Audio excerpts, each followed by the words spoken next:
Now, in some of the newer versions of Excel, they changed the default behavior of the previous versions. Now, there may be some of you out there that want to change it back to how it was. So I'm going to look at some of the options that if you're a longtime Excel user, you might be used to this way of Excel working. Now I'm going to go back to my Excel window and then go to the File tab. Now the link you're looking for is Options. Now I see it all the way in the bottom, but if your screen size is different, you may just see the More button. So if your screen is big enough, you'll see all the options. If not, you'll see this More button and you'll just click on Options. Now, there are a couple settings on the General tab I'd like to point out.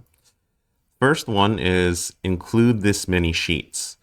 In previous versions of Excel, the default workbook would have 3 worksheets. So if you often work with multiple sheets, you might want to change this default as far as creating new workbooks.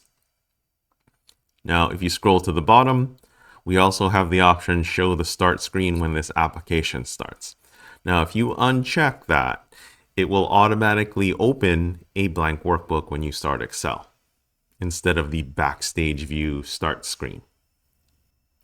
Now, the other 2 options I like to change are on the Save menu. So now that we're on the Save menu, I want to look at 3 of these options. We have Do Not Show Backstage when opening or saving files. I tend to use a lot of keyboard shortcuts, so I usually turn this one on.